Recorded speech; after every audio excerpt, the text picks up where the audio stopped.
आज की वीडियो में class 7 lesson 7 the responsible king. Responsible means होता है जिम्मेदार, किंग मीन्स होता है राजा। जिम्मेदार राजा, यह एक ऐसे रिस्पॉन्सिबल राजा की कहानी है जिसकी प्रजा बहुत ही गैर जिम्मेदार थी और वह अपने प्रजा को लेकर के काफी दुखित था, चिंतित था और वह एक योजना बनाता है उन सबको सबक सिखाने की। आइए पूरी कहानी को अच्छे से पढ़ते हैं। काफी अच्छी कहानी है, काफी इंटरेस्टिंग कहानी है। आइए आगे बढ़ते हैं। वंस अपॉन ए टाइम, एक समय की बात है। देयर वॉज ए किंग, एक राजा था। Who lived in A palace, जो कि एक महल में रहता था। पैलेस मीन्स होता है महल, लिव्ड मतलब रहता था, जो कि एक महल में रहता था। On the banks of a river, वह महल नदी के किनारे था। मतलब एक समय की बात है, एक राजा जो कि नदी के किनारे एक महल में रहता था।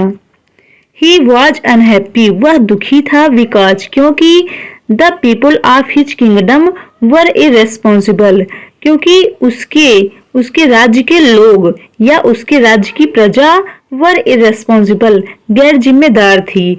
मतलब वह राजा दुखी था, अनहैप्पी था, अप्रसन्न था, क्योंकि उसके राज्य की जो प्रजा थी वह गैर जिम्मेदार थी।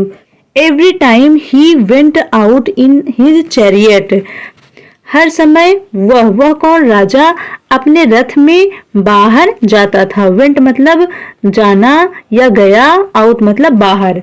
मतलब वो जो राजा था वो अपने रथ से बाहर जाया करता था। He used to see stones and rubbish lying on the roads, वह पत्थरों और कूड़ा करकट को रोड पर पड़े हुए देखा करता था।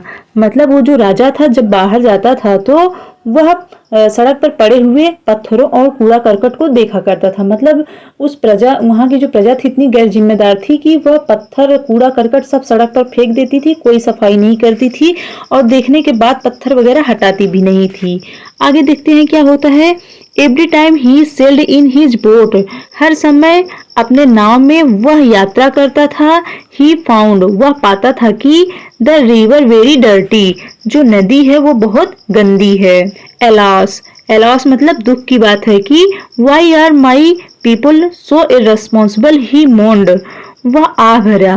मतलब जो राजा था वह आ भरते हुए बोला कि एलास, दुख की बात है कि मेरे लोग या मेरी जो प्रजा है वह इतना गैर जिम्मेदार क्यों है।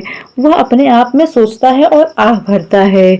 Why do they not keep the roads clean, वे सड़क को स्वच्छ क्यों नहीं रखते हैं। ही थॉट, उसने सोचा। ही थॉट फॉर ए वाइल, तभी वह सोचा और कहा, I must teach them A lesson, मुझे उन्हें एक शिक्षा या एक सबक सिखानी चाहिए। वन नाइट, एक रात्रि को, he took a bag of gold coins with him, वह कौन, राजा अपने साथ सोने के सिक्के के बैग को लिया। एंड और went to the main road, और मुख्य सड़क की तरफ गया। हिज वजीर वाज आल्सो विथ हिम, उसका वजीर मतलब राजा के जो वजीर थे वो भी उनके साथ थे। He saw a pit in the middle of the road, वह कौन, राजा सड़क के बीच में एक गड्ढा देखे। पिट मीन्स होता है गड्ढा, मिडल मीन्स होता है बीच में। He put the gold coins in it, वह इसमें सोने के सिक्के को रख दिया। किसमें, उस गड्ढे में राजा ने सोने के सिक्के को रख दिया, जो सोने के सिक्के का बैग वे लिए हुए थे। Then the king and the वजीर covered the pit with a big stone, तब राजा और वजीर ने एक बड़े पत्थर के साथ गड्ढे को ढक दिया, कवर कर दिया, ढक दिया। नेक्स्ट डे, अगले दिन, a man came along the road in his cart, एक आदमी अपने लकड़ी के गाड़ी के साथ सड़क पर आया। Which was full of coal, जो कि कोयले से भरा हुआ था। उसकी जो लकड़ी की गाड़ी थी वह कोयले से भरी हुई थी और वह उसी रोड पर जा रही थी। ही सा the big stone in the middle of the road, वह कौन, वो आदमी गाड़ी वाला सड़क के बीच में एक बड़े से पत्थर को देखा। But he was not worried about it, लेकिन वह इसके विषय में चिंतित नहीं हुआ। मतलब वो पत्थर को देखता है लेकिन वह कोई चिंता नहीं की, वो बगल करके चला जाता है और उस पत्थर के विषय में चिंता नहीं करता है कि इसको हटा दे, किसी को लग सकता है या उसको ही चोट आ सकती है, वह उसके विषय में चिंता नहीं किया, मतलब वह उसे हटाया नहीं। He drove his cart round the stone, वह स्टोन के चारों तरफ से या स्टोन के दूसरे तरफ से अपनी गाड़ी को चलाते हुए चला गया। Then another man came along with a flock of sheep and goats. तब एक अन्य आदमी सी भेड़ और बकरियों के झुंड के साथ आया। कहाँ आया? उस सड़क पर। The man did not pay attention to it. आदमी ने इस पर किस पर? उस पत्थर पर, वह कूड़ा करकट जो सड़क पर था उस पर ध्यान नहीं दिया। पे अटेंशन मतलब ध्यान, नॉट पे अटेंशन मीन्स होता है ध्यान न देना। And drove his flock round the other side of the stone, और अपने झुंड को पत्थर के दूसरे साइड से लेकर चला गया। मतलब जो बकरियां भेड़ वगैरह थी वो पत्थर के दूसरे साइड से चारों तरफ उसके जो दूसरा साइड है उधर से लेकर के वह चला गया, वह भी उस पत्थर को नहीं हटाया। Many other people also passed along the same road. बहुत से अन्य लोग उसी सड़क से गुजरे, मतलब वहां से गए। But all of them were so irresponsible that, लेकिन उनमें से सभी इतने गैर जिम्मेदार थे कि they did not bother to remove the stone, कि वे पत्थर को हटाने की चिंता नहीं किए। बॉदर मतलब होता है चिंता करना, रिमूव मतलब हटाने की, स्टोन मतलब होता है पत्थर। मतलब बहुत सारे लोग उस सड़क पर गुजरे, उन्होंने पत्थर को देखा लेकिन कोई भी उसे हटाया नहीं, क्योंकि वो लोग बहुत गैर जिम्मेदार थे, बहुत आलसी थे। फाइनली द किंग, अंततः राजा।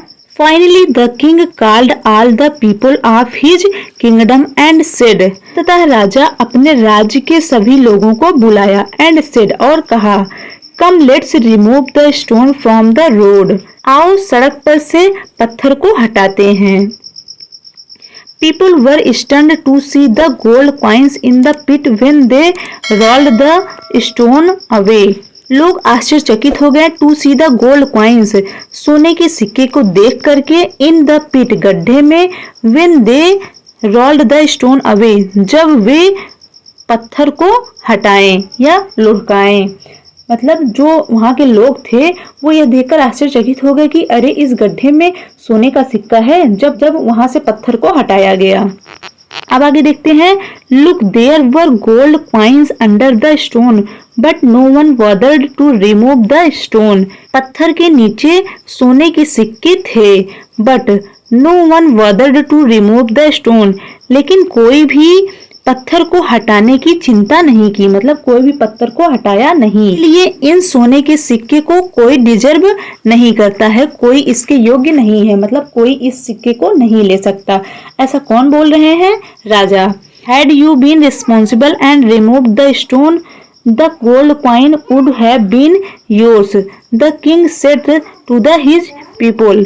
राजा अपने लोगों से कहा, क्या आप जिम्मेदार थे और पत्थर को हटाए? The gold coins would have been yours, सोने का सिक्का आप लोगों का होता। मतलब उनका कहने का मतलब ये है कि आप लोगों ने इस पत्थर को हटाया, अगर आप लोग पत्थर को हटाते तो ये जो सोने का सिक्का है ये आप लोगों का होता। राजा ने अपनी प्रजा से, अपने लोगों से ऐसा कहा, ऐसा क्वेश्चन किया। द किंग ऑर्डर्ड हिज वजीर, राजा ने अपने वजीर को आज्ञा दी, ऑर्डर दिया। Take the gold coins to my palace, सोने के सिक्के को मेरे महल में ले जाओ, ऐसा राजा ने वजीर को कहा। After hearing this the people felt ashamed, after hearing this, यह सुन करके द पीपल फेल्ट असेम्ड, लोगों ने महसूस किया शर्मिंदगी। मतलब ये राजा की इन बातों को सुन करके जो वहाँ की प्रजा थी, वहाँ के लोग थे, उन्होंने शर्मिंदगी महसूस की। एंड सॉरी टू, और दुखी भी महसूस किया, माफी भी महसूस की। And promised to be responsible citizen, और वादा किया कि वो लोग जिम्मेदार नागरिक बनेंगे और साफ सफाई सब कुछ अच्छे से करेंगे। आई होप बच्चों आप लोगों ने कहानी अच्छे से एंजॉय किया और अच्छे से समझे हैं और इससे काफी सीख मिली है कैसे राजा ने अपने गैर जिम्मेदार नागरिक को प्रजा को जिम्मेदार बनाया। एक सबक सिखा करके आप लोगों ने कहानी को अच्छे से एंजॉय किया। वीडियो थोड़ी भी हेल्पफुल लगी हो तो एक लाइक कर दीजिए। चैनल पर नया है तो प्लीज सब्सक्राइब कर लीजिए क्योंकि इस चैनल पर आपको सभी चैप्टर्स के वर्ड मीनिंग, क्वेश्चन आंसर और हिंदी में अनुवाद बहुत ही सरल शब्दों में समझाया जाएगा। और हर वीडियो की तरह हम इसमें भी बताएंगे कि इस चैनल पर क्लास 7 इंग्लिश की एक अलग से प्लेलिस्ट बनी हुई है जहां पर जाकर के आप सभी चैप्टर्स के वीडियोज को आसानी से पा सकते हैं और अच्छे से पढ़ाई कर सकते हैं।